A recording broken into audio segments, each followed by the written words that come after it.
Hello and welcome to this episode of the Blog Chronicles. I am your host, Matthew Loomis. Here on the Blog Chronicles podcast, we talk about world-renowned bloggers living their dreams and mid-tier bloggers chasing their dreams. What we do is dive deep into their personal story and or talk about their expertise and find out some things they know that can help bloggers like you be more successful. Before we begin, let me point out that the Blog Chronicles is sponsored by buildyourownblog.net, the full-service destination for people who want to start their own WordPress blog and achieve long-term success. Visit buildyourownblog.net to start your new blog today. All right, who is going to be our guest today? I'm going to read you a description from his website here. When Google wants someone to explain the latest developments in marketing to the top brands in the world, they bring in this guy to the Googleplex in Mountain View, California. Marketing Magazine dubbed him the rock star of digital marketing and called him one of North America's leading digital visionaries. Back in 2006, he was named one of the most influential authorities on blog marketing in the world. Our guest today is president of Mirum, a global digital marketing agency operating in close to 20 countries with over 2,000 employees, although he prefers the title media hacker. He's been called a marketing and communications visionary, interactive expert, and community leader. That's very true for me personally. I consider our guest today to be like a futurist to me when it comes to technology and the future of digital marketing. This guy always seems to have a pulse on the very latest in what's happening and what's going on out there in digital marketing and blogging and online business. He's also an author, blogger, podcaster, and passionate speaker who connects with people worldwide by sharing his innovative insights on digital marketing and business transformation. He's been named one of the top 100 online marketers in the world and was awarded the highly prestigious Canada's Top 40 Under 40. This interview was my first time meeting today's guest, and because he's so smart in many areas, I asked him questions on several topics related to blogging. So we kind of bounce around a bit, but as I reviewed this interview, I found that there's a common thread throughout, and that is how blogging and online business are constantly changing. My guest today is great at helping bloggers make sense of these rapid changes, and he inspires us to embrace change, be flexible, and to keep growing. So kick back with me as we get our blog chronicle on with Mitch Joel. Hi, Mitch. Welcome to the show. Hi, Matthew. Thanks for having me. Mitch, in your popular book, 6 Pixels of Separation, which was published in 2009, you wrote about how the internet was opening up incredible opportunities and everyone should have their own platform and publish their own thing, do their own thing. Here we are 8 years later. How would you compare the state of blogging today in 2017? Boy, was I ever wrong, eh? It's a great question, and it's actually a question that I've been spending a lot of time and energy on, I would say in particular in the past 2 years. Mm-hmm. When I started blogging, there was 2 things that were happening in my brain. One was I no longer had to deal with editors of magazines, which was my previous life in the late 80s. Yeah, late 80s, early 90s, and then onwards, and saying no to something that I created or wanted to write about. In particular, I was writing. I was more sort of a written journalist. Mm-hmm. So the first thing it did is it allowed that gatekeeper, Seth Godin called them, to go bye-bye. So if I fast forward to a world where I'm not writing about, Metallica, Bon Jovi, and Motley Crue, in a world where I'm writing about social media, artificial intelligence, e-commerce, whatever it might be, when Harvard Business Review says, I don't know if you should really be covering this topic, Mitch, or this article, I don't like the wording or the phrasing, I can just go publish button, boom. So that was one sort of major shift that I still think is very much in power today. The idea that anybody in text, images, audio, video, short form or long form can have an idea and thought, publish it in that type of format, and then publish it to the world potentially, star asterisks, I still think is a very formidable sort of force. And the fact that I don't need permission to do so from an editor or gatekeeper is a huge part of it. The other part of it that I think is more of a not a negative, but a different way to have a perspective of it is I also love the fact that as a writer, when I started 6 Pixels of Separation, which was originally and still is basically a corporate blog, Mm-hmm. it was this idea that, and now also the publishing platform is mine. And I can then get people like Matthew to come and read my blog. And then as social media percolated and became really, really part of our fabric and our culture, Mm-hmm. I could go onto those places and go, hey, Matthew, check out my latest article about XYZ. Click here and come over and read it. In the past 2 years, the bigger shift, which is that second part of it, is that I don't know if I prescribe as much to that, what I would call a hub and spoke model, blog 6 Pixels being the hub, spoke being social media, other channels to connect people. Mm-hmm. I now believe it's a hub and hub model. And what I find myself doing in terms of one of the biggest changes is I'm actually what we used to call cross-posting. I'm actually just uniquely posting. So I'll publish it on my blog. I will then publish it exactly as is, copy and paste into LinkedIn, Medium, Facebook Notes, Huffington Post if it'll take it and accept it or bounce it back to me because I published it somewhere else. And I'm literally building hubs on each of these platforms rather than using the platforms to drive back to the blog, ergo making the blog somewhat, and I don't mean it as a derogatory way, but somewhat as a receptacle, if you will, for all of the content I create. Okay. Yeah, we're definitely going to get a little bit more into these hubs that you're talking about. Now, are you surprised in 2017, here we are 8 years later, and it seems like there's still a lot of people that don't understand just what they have at their fingertips, all these awesome opportunities that the internet is providing. Why do you think why do you think some people still don't see this? We have our own narratives and stories in our head of what works and what doesn't work. And I think it's really hard to move people from what they think works or what has traditionally generated, millions upon billions of dollars of an industry. People, will say things like advertising doesn't work. And if it's a $500 billion and growing industry, now you could say, well, growing. It's marginal, it's flat, still $500 billion that probably impacts trillions upon trillions of dollars in a GDP. That's a narrative. Is there another Yeah. way to do that? I believe there are many ways to do it. And content, publishing, blogging, podcasting, being engaged in social channels is an opportunity. You can take Right. that opportunity and decide, well, there's there's what 2 billion people plus on Facebook now, and so what we're going to do is just advertise to them. Or you can say, well, we're going to create a piece of content and we're going to then advertise that we have the content because we need people to come to it, and you're not going to get attention unless you pay to boost it.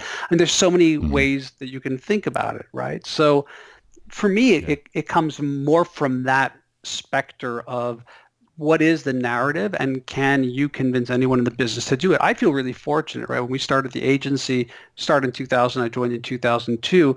It's not like I had a boss to say, well, don't try this blogging. That's a waste of time. I was like, look, I got to sell the products and services that we offer. Mm-hmm. I'm not comfortable getting in a car, driving down the highway and pulling over to every major corporation, asking them if they need a website or a social presence or an app or whatever it might be. I feel more confident leveraging the tools I have of publishing and journalism and telling stories at a Mm-hmm. unique moment in time when not a lot of people were talking about this sort of, I call it my triangle of brands, how brands connect to consumers and consumers connect to brands through technology with a focus on marketing. Now it's been somewhat ubiquitous, a decade plus later. So now what I think is my offering, which is hard for brands to, why brands are avoiding it, is I went from having a unique form of content that Mm-hmm. became somewhat sort of blue ocean to that bloody Red Sea to now, after years, having a unique voice. So now it doesn't matter if the content sphere is all that unique because others have done it. It's about how unique my voice became over the time and decade. That application also for brands is really hard to swallow because it's not immediate. I buy this Mm-hmm. ad, I see if there's a reaction. So you can't sell websites door to door. You can. No, people, listen, people can, and people make an amazing living doing it. It wasn't who I was. Okay. People do it by the I was phone. being I funny mean, there. I know. I'm just saying, but like people, there's, I have friends who started, multiple millions of dollars businesses, literally boiler rooming it, calling companies and literally, sending them off. Not, this isn't fancy high end stuff, but for Right. some people, it's enough to get them by. So Right. there's a case for everything. Yeah, that's true. Now in October of 2015, you wrote a blog post called "The End of Blogging?" ? You were speculating out loud that social media platforms might be a better place to share content instead of just posting links to social and trying to drive traffic back to a blog.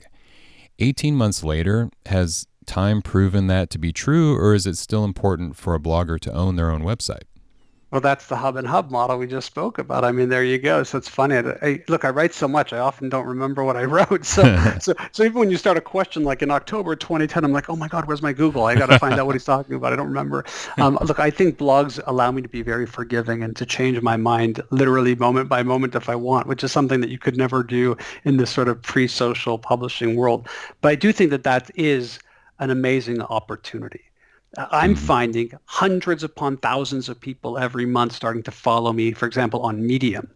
And I just, I think to how much harder or more costly time-wise and financially it is to drive someone to 6 pixels versus being where they are, right? Yeah. And again, that format forces, for me, it's primarily writing, and obviously I do a lot of audio and podcasting. But on the writing side, which is how I usually talk about this stuff, it forces a way to think. And I actually think the content on my blog in the past couple of years has changed dramatically because I know that I'm actually just copying and pasting it into a place like Facebook or Medium or LinkedIn actually as well, where the environment is less forgiving in the sense that people are seeing a lot of stuff at once from a lot of people. So, again, it's like a bit of a game where it forces me as someone who loves to write to think how the content is going to float out in those different markets. So I think that model is very viable. In fact, it used to be like, and to this day, maybe people like a Joe Paluzzi at Content Marketing World or a Chris Brogan would still say, no,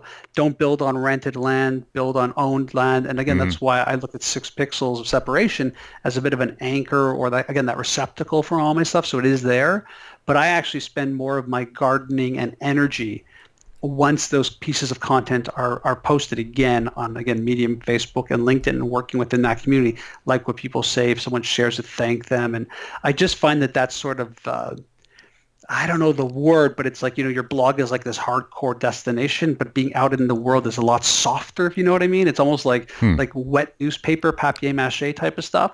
Okay. And so I prescribe, and I think, by the way, if you're starting off, I have a lot of luck, because I started writing and publishing online in 2003. It's a lot of years and a lot of road behind me. If it were like Mitch Joel 2017, 6 pixels of separation day one, I can't even tell you for sure that I would do it on WordPress versus, again, writing it up and just publishing it on as many platforms as would let me build upon. Okay. So do you you just copy and paste, like it's on your blog and then you just paste it into Medium and LinkedIn? Yeah, LinkedIn and Facebook, all three. And, it's been a bit of a test. Yeah, Facebook Notes on my own page. It's been a bit of a test because I'm curious if someone's like, man, you're really annoying. But it's not, because I don't share it across. I don't then tweet it from LinkedIn. I won't do that. And my experience to date, this has been going on for over 6 months, maybe 6 months, has been checkmark super successful. I've not had one person say it's annoying that I'm seeing it. If anything, I would say the conversation or the sharing is happening from different people in different formats, depending when they see it and how comfortable they are. People look at their Facebook feed a lot differently than they do their Facebook feed. It's a lot different from Medium, how Medium works. And I just feel it's almost like a time compression strategy where hopefully I'm catching the right people at the right time and not annoying anyone else. I could be wrong. But from what I've seen, I'm not a big analytics guy. I'm more interested in writing content than looking at how it's performing. I haven't had anybody basically come to me and say it's a bit annoying. Okay. Are you still over on Google Plus? No, I'm not. And again, that was a platform and I'm a big Google advocate for those who know me. I love them. I'm probably their most least paid brand advocate, meaning they don't pay me at all, but I love the brand. I tried a little, and at the time when it was happening, it just was not for me. So no, I do not publish it there. I guess I could just drop it in there. Why not? But I don't. Okay, I was just curious. Mitch, let's shift a little bit. You talk a lot about the trust economy. First of all, I was wondering, is that your term for the new No, not my term. Didn't make it up. I would never lay claim to it. Oh, okay. Yeah, no, it's funny. When you say the trust economy, I think of my friends Julian Smith and Chris Brogan, who wrote, I'm pulling a blank, Trust Agents. And we did a lot of work together in launching both of our books at the same time. And we actually did an event called Building Trust in a Connected World, where we gave away a bunch of books if you would fly us down, and we would talk and present. The trust economy for me was more of a idea around, my own take on it was around more transparency. And I don't mean transparency in the emperor has no clothes. I meant it in the sense of when digital came out, first web browser to the iteration of early days of social media and online publishing, I felt like it engendered an opportunity for brands to have real interactions between real human beings. When I say real human beings, I don't mean just customers. I mean, in your organization are real human beings, and they can have real interactions with real human beings who might actually consider or be currently buying your product or service. I feel like that's a check mark several years later, like it did work out that way. I think the only mitigating factor is the fact that it became a duopoly of Google and Facebook primarily, and that even if you over the years built a substantive following on, let's call it Facebook, you still now have to pay for that idea to get to even the people who've liked and followed you just by the nature of how their economics work. So I think this idea of trust was salient and was a good direction to go in, and I still very much stand by it as a marketing professional. I like, ethical. I like that side of it. I just feel like there is a heightened commercial aspect to reaching an audience that we can't ignore. Okay, so when it comes to owning your own platform and trust, do you think having your own website helps to build trust? Yeah, of course. I mean, look, we do live in an era where if someone's looking for you, your products, your services, your competitors' products or services, or doesn't even know that you or a competitor exists, but is looking just for something that solves an issue that they have, that first page of search results is a first impression. And I do believe that first impressions create very strong brand impressions, positive, negative, and neutral.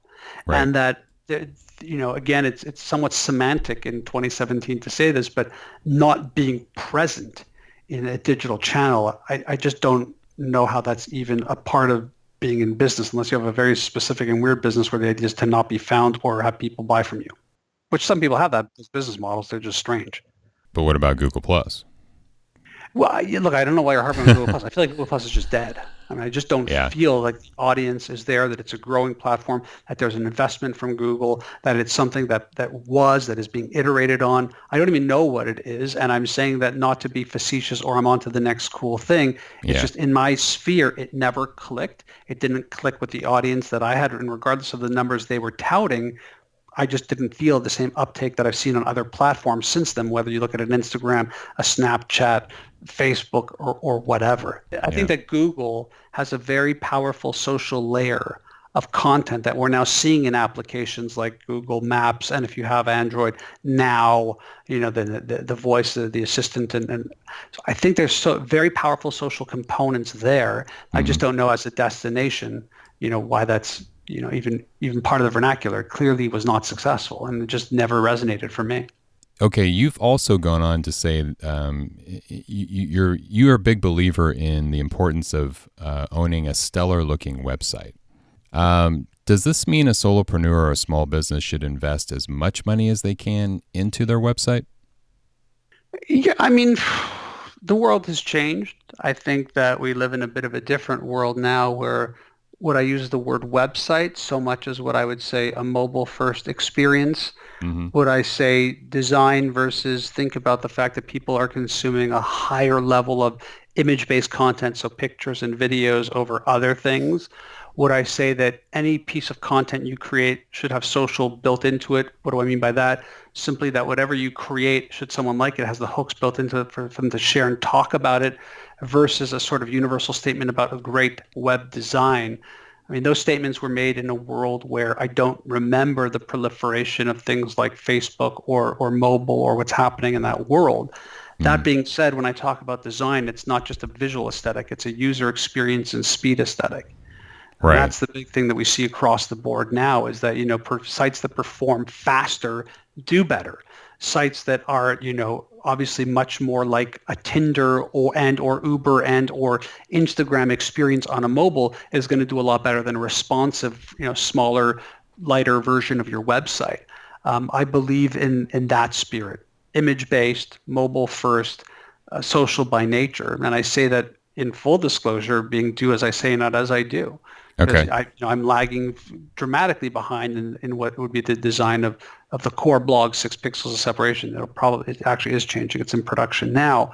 But that's partially why I'm also playing the game of Facebook, LinkedIn, Medium, because Mm-hmm. they've baked it in. They've made those components, whether it's the image component of it, the mobile component of it, the social component of it, they built and baked it in.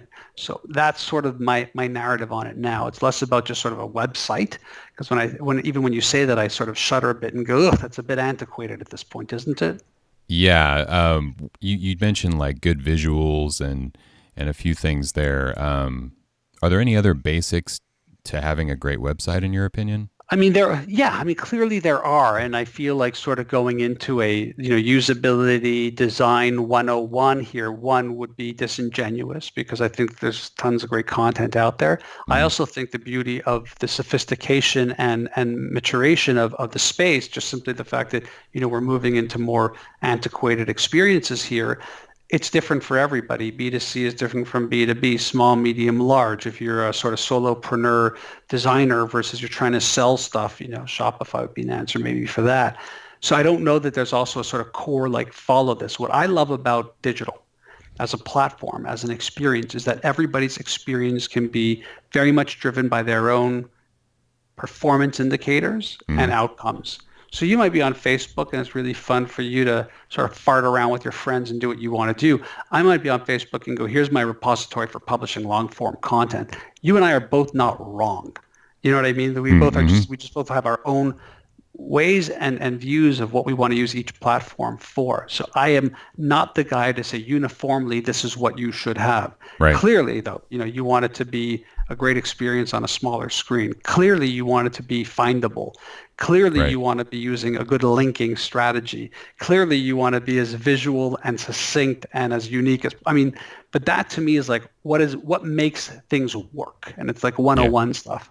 Yeah, that's a good point about Facebook. I'm just curious. Do you organize the people on your Facebook account in groups and just No, target them or no. no? Okay.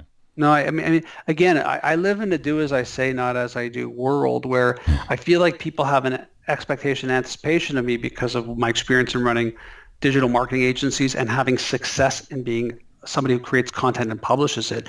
Those two aren't necessarily always interconnected as strategy skills, right? Hmm. The creation of content drives a lot of attention, which is Mm-hmm. great. It occasionally makes someone say, oh, we should call that Miram company for our digital marketing, which is also great. But they're not necessarily connected in terms of what I would say to somebody trying to build this on their own. I just wouldn't, because I write and publish, and even liking, commenting, adding, sharing, promoting. My buddy James Altucher often says you spend 5 hours of promoting for every 1 hour of content you create. I'm like, nah, me. I'm Hmm. going to spend 5 more hours writing more content. It's just the Hmm. machine that I am. It's not that I'm a machine, but it's the machine that I built for my content production, where I would much rather write something brand new right now than Yeah. like, share, follow, package. So the answer is yes. Use the tools as well as you can to build your audience in the best way possible, and they exist. Don't follow what I do because I don't do it well. Okay. And it's probably a mistake. My friends want to kill me. I don't even have a database, and after all these years, I should probably have hundreds of thousands of people. And they're right. I'm dumb. I know it. I would never recommend doing it this way. But think of me more as a sort of person who's using the platform to publish his thinking versus somebody who's using a platform to build a commercialized audience. Yeah, this is a good question to follow up with. Here, you have We'll lots of find out if that's true or not. Go ahead. right.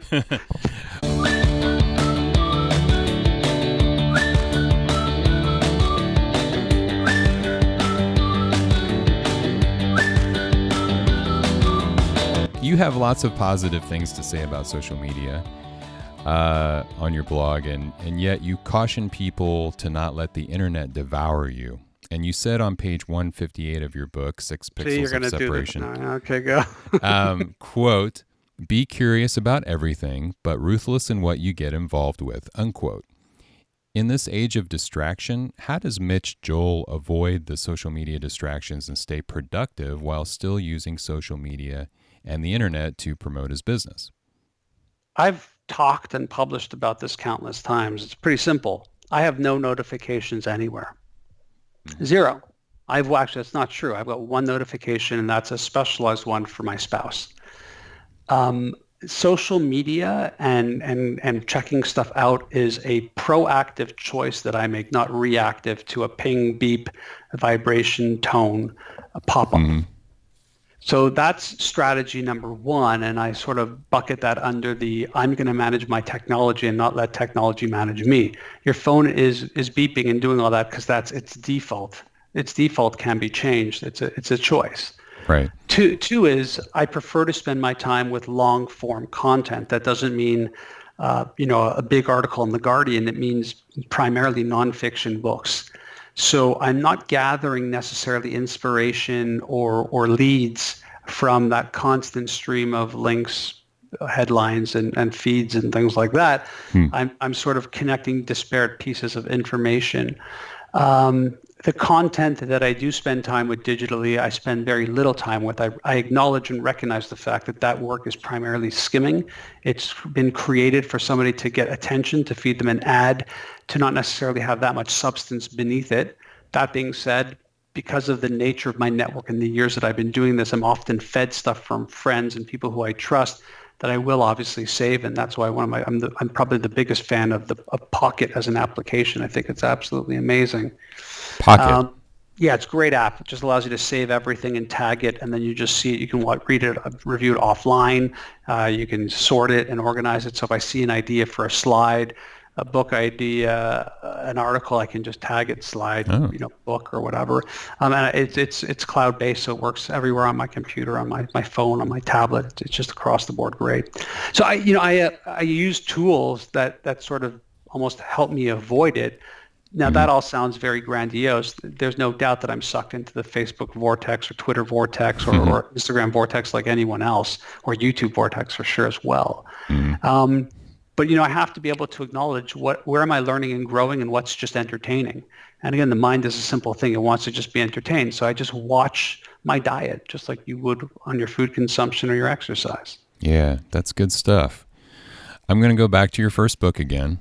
Because that's the book I've read. Sorry. You should really move forward from some of those written in 2013. But yeah, I know. I need to read. Actually, I think it was earlier than that too. It was probably earlier than that. Yeah. Yeah, I need to read Control Alt Delete. What are some of you? Are there any other books besides those two? No. I just what I tell people is that I spend a lot of my energy publishing constantly. So people who know me. And it's hard. It's a big world and it's a small world. When I was writing 6 Pixels of Separation, I was writing Control Delete, I didn't miss a day of blogging fresh new content, and that hasn't stopped since then. So to me, publishing a book is more about there's something bigger here around the theme that I need to explore more and much more in depth. Yeah. And so I liken book writing to getting pregnant and then having to deliver a baby, even though I've never necessarily personally experienced that. Right. But so for me, the book happens when the water breaks. Okay. And so again, to be more visual, my water hasn't broken for the third book yet. And I feel it as I'm writing and as I'm experiencing more, having more conversations, and I feel ideas coming together. I see things, and I can feel it percolating now. But I definitely don't do it. And because I respect the medium of writing a book so much, I don't just want to be one of those people that's tossing something out every year or so, even if it's not 100% of quality. And maybe I'm stupid for that, and I'm fine. I'm okay taking lumps on that. No, I'm looking forward to your next one. And I also thought it would be interesting to kind of go back and compare 2017 to then. And that's what I want to do here on this part. You had a list of 6 free online tools that you should be using right now in chapter 2. And I just wanted to go through them, and I'd like for you to let us know if there's anything that should be replaced or changed or updated. Yeah, but just make sure you go through them because I don't even know what they are, but go ahead, yeah. Okay, well, number 1 was the RSS reader. Is that still relevant today? It's funny. My buddy Chris Brogan recently started talking about how great RSS readers are in this day and age of fake news and not knowing where sources come from. And I Hmm. candidly Mhm. reignited on a tool called Feedly, which I think is the one that most people use now, to just curate what I consider to be more legitimate news sources, so that if something popped up in the media, I could see multiple variances across both left, right, and hopefully nonpartisan experiences to see how closely those stories go from trusted sources. So I think from Hmm. that side, RSS reading for me has become a bit of a renaissance, if you will. For the average consumer, it's completely dead. I mean, the idea of Mhm. you have this reader, you go and you put in all the blogs you like. I think if you're from that era and you're stuck on it, it's fantastic and it's great. But in this world of Twitter and Facebook and the feed being the feed, Mhm. the feed is now everywhere. So yeah, I think that Yeah.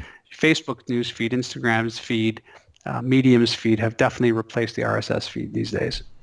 Yeah, that's so true. What about alerts? Still love them, still use them. There's been, I I don't know them, but I do know that if you use any form of social media monitoring or listening tools, the sophistication of them, because you can pay for it now and should pay for them now, is much better than the sort of standard free Google alerts. But I still get a lot of my Google alerts. I still enjoy it. It's not perfect for sure. And the paid ones that fortunately have access to because we have an agency here Mhm. are obviously much more robust and powerful. But I think alerts are still critical to listening for sure. You can't see everything. You can't know that everything is out there. By the way, before we go forward, I should mention that Six Pixels, the book, came out in 2009. So Uh-huh. we're 8 years ago, but again, it takes about a year and a half. So I actually wrote this thing probably over 10 years ago, just to sort of Okay. set the pace here. But keep going. Right, right. What about watch lists like Technorati?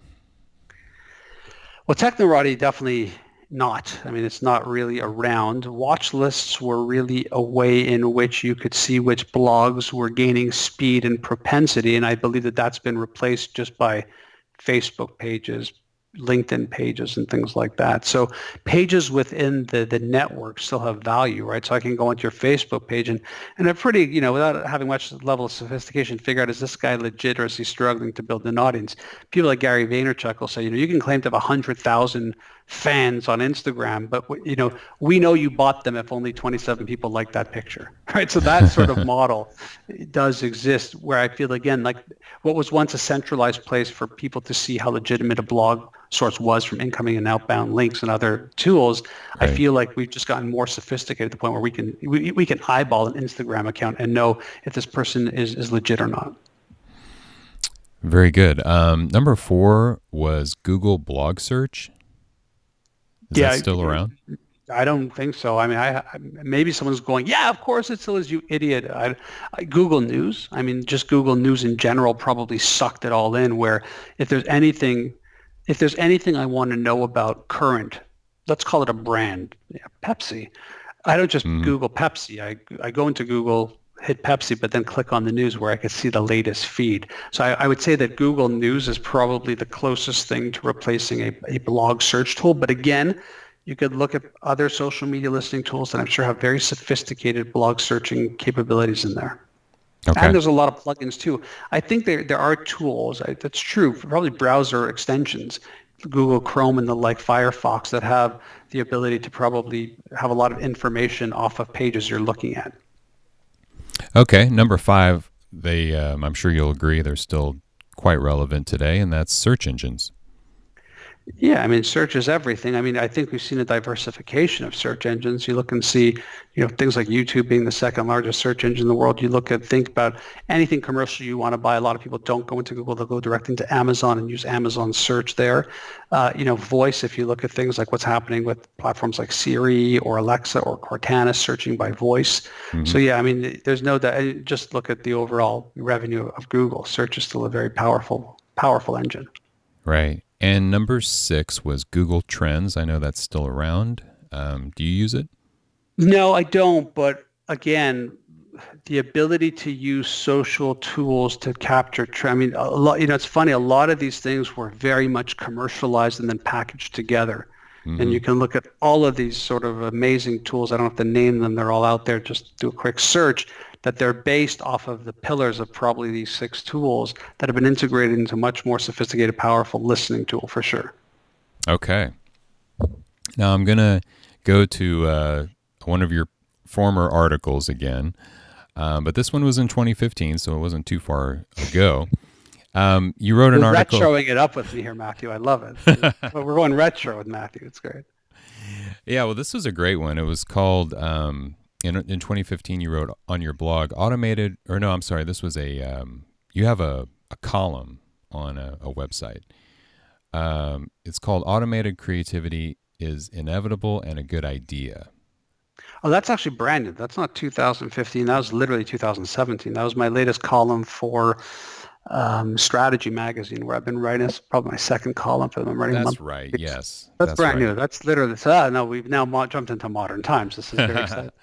Yes, obviously I believe it to be true. I just wrote it, so yes, I do. Look, the crux of this was, I have a lot of private Facebook groups. I get a chance to get up on stage and speak to a lot of people.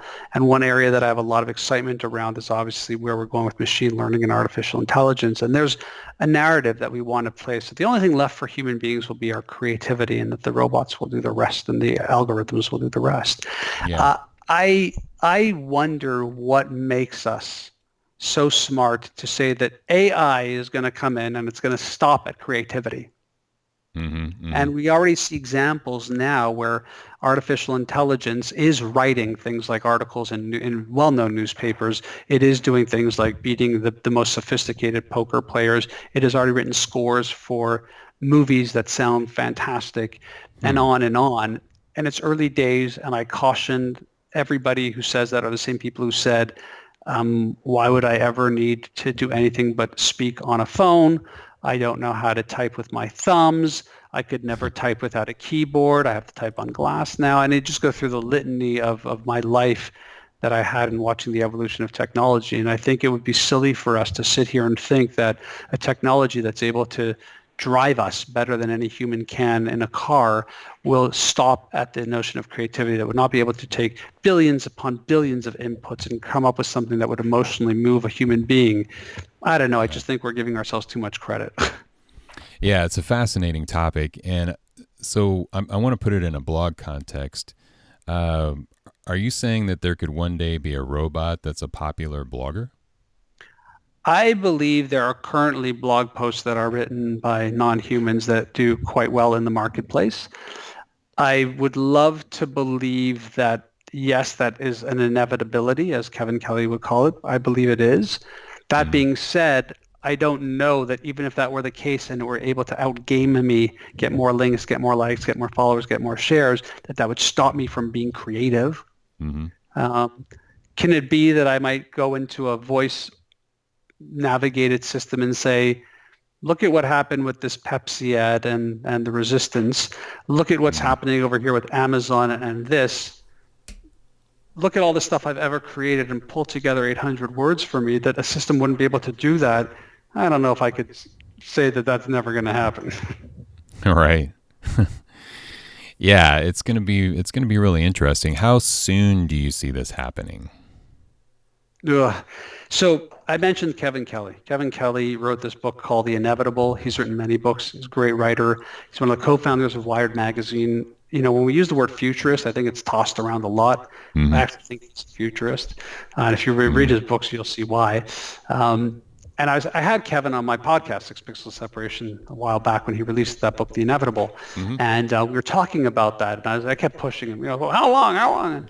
And he said to me, Mitch, technology happens very slowly and then all at once. So that's my answer to your question. I'll steal Kevin Kelly's line and tell you that technology happens very, very slowly and then all at once. That's how long. That's a great answer. It leaves your imagination to wonder exactly what that means, but yeah, I like that. Mitch, before we wrap up, I want to ask you this, something I ask all my guests, and that is, how has blogging changed your life? It's not blogging, it's just writing. And writing is my life. And the fact that I can speed to market so much better with blogging gives me a lot of adrenaline and a lot of wheels turning in my brain. I really am sort of that guy, like twirling my mustache a little bit, going, oh, what's it going to be today? And sometimes the well can be quite dry, and I'm not sure where it's going to go. And Mm-hmm. there are other days where I wish I had more hours because there's actually 6 things I'd like to put out into the world. That's thinking wise. Physically, it's like an exhaust valve for me. I feel like at the end of the day or early in the morning or a moment in the day, it just lets me release some sort of tension that comes into my fingers, that goes onto the keyboard, that I can then just go publish, and I'm done with this. And that analogy very much is reminiscent of, I used to read a lot about Bruce Lee, and apparently Bruce Lee would write these long sort of things and then light them on fire and go on forever. And you sort of go, no, Bruce, don't do that, because I would love to read his writing. But blogging almost feels a little bit like that. When he lights it on fire, I hit publish. And I, it's very different because mine is actually being seen and then being judged by an audience and an environment. Mm-hmm. But I'm okay with that. The reason why I consider myself a failure in social media is because I never did engage a lot in the comments and all that.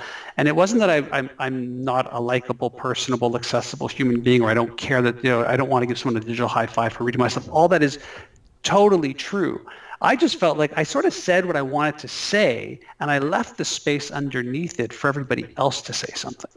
Right. And sort of going to be like, yeah, it's sort of like it was me taking over their thought. And even when they're being provocative or trying to push my buttons or be a bit trollish, I was like, say what you want to say. What do you need me to tell you thank you? Like, you're a big boy, you're a big girl. You don't need that in life.